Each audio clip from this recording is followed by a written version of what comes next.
Día 16. Un muchacho desconcertante. Acostumbramos llamar este episodio la pérdida y hallazgo de Jesús en el templo. En realidad, el hecho nos lleva a reflexionar sobre la misión de Jesús Maestro, sobre su conciencia de ser el Hijo de Dios y sobre la redención mediante la cruz. Es un acontecimiento de gran importancia profética, el único que nos cuenta los evangelios como interrumpiendo el largo silencio sobre los años que pasó Jesús en Nazaret. Un estudio profundo que nos limitamos a mencionar nos dice la real importancia del episodio. Jerusalén, para San Lucas, como ya hemos dicho, es la ciudad de la crucifixión. Su narración evangélica se desarrolla como un único recorrido de Jesús hacia Jerusalén, donde sufre la pasión. También las otras dos veces en las que Lucas nos habla de la presencia de Jesús en la ciudad santa, tiene una directa referencia al Calvario. Ya lo vimos cuando Jesús fue presentado en el templo. La profecía de Simeón sobre el niño y sobre su madre contienen una referencia precisa. Asimismo, en este episodio del niño a sus 12 años, aunque no parezca a primera vista, la referencia al misterio pascual está implícita y confiere al hecho un significado de preanuncio y de preparación. Y este es su valor más profundo. La pérdida de Jesús, su desaparición, es un indicio de lo que será su muerte. Los 3 días de búsqueda con el ansia de volver a verlo corresponden a los 3 días pasados en el sepulcro.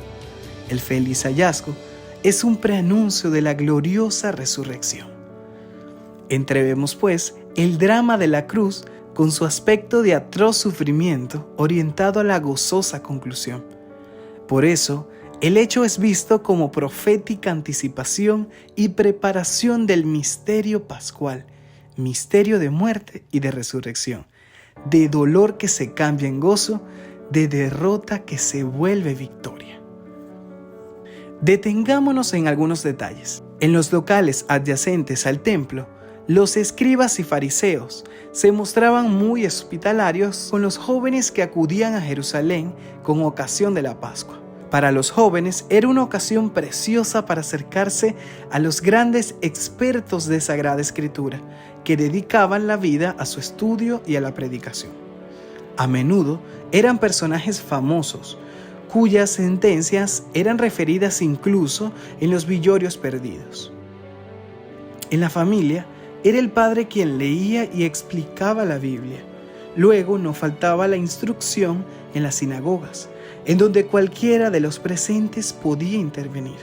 Pero en Jerusalén se encontraban aquellos a quienes hoy llamaríamos teólogos famosos o maestros de universidad. La inteligencia de Jesús y sus respuestas son objeto de asombro. No hay que pensar en lo que será su enseñanza, hecha con autoridad.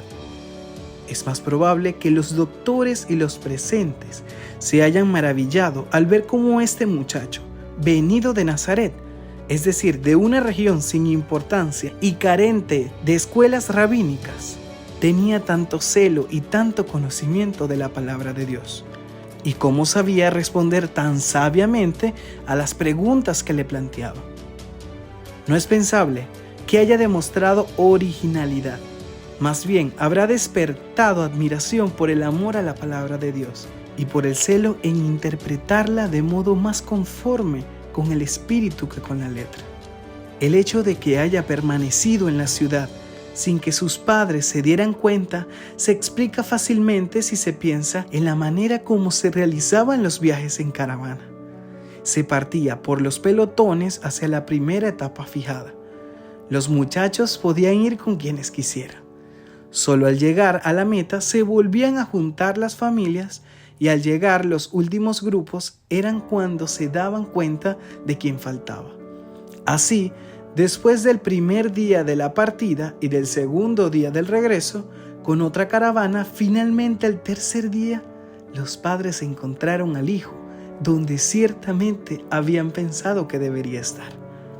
Sin duda, la importancia del episodio se acrecienta por la pregunta de María, puesta otra vez en primer plano, Y la respuesta misteriosa de Jesús: Hijo, ¿por qué nos has hecho esto? Quizá, dado el conocimiento que tenía la madre de su hijo, el reclamo incluía muchas explicaciones posibles. ¿Tienes en miras decisiones especiales en vísperas de convertirte en mayor de edad a los 13 años? ¿Estás ya llevando a cabo tu programa? ¿Hemos faltado en algo? ¿Se está dando un giro en tu vida? Con toda ternura, con toda la ternura y el amor, estalla el dolor sufrido en esos días. Tu padre y yo te buscábamos Angustiados, destrozados. Lucas usa el mismo término que servirá para indicar las penas del infierno.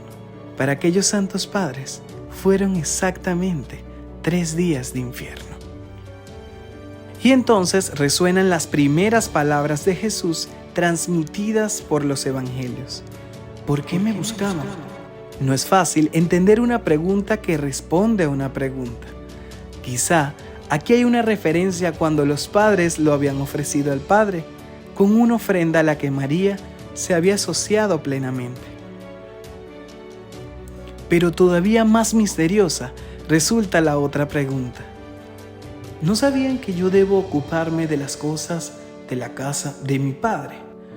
Aquí aparecen claras 3 contraposiciones: la casa del Padre y la casa de los padres, la obediencia al Padre y la obediencia a los padres, la persona del verdadero Padre respecto al Padre davídico, lo cual no es humillado, sino resituado en su papel.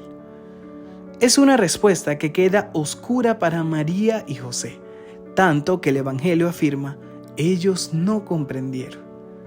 Tienen el gozo del hallazgo, que es un preludio del gozo pascual, pero espontáneamente se piensa en la observación de Isaías: tú eres un Dios misterioso.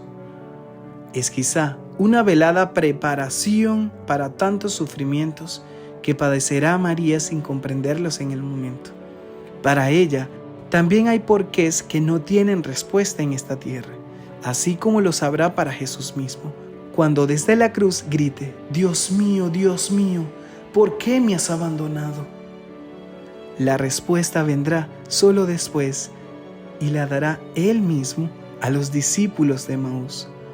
¿No era necesario que el Cristo padeciera estos sufrimientos para entrar en su gloria?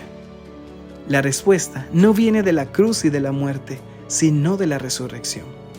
Como conclusión del episodio, vemos que los santos esposos no preguntan más, se fían de Dios y vuelven a casa, donde Jesús se comporta como hijo obedientísimo.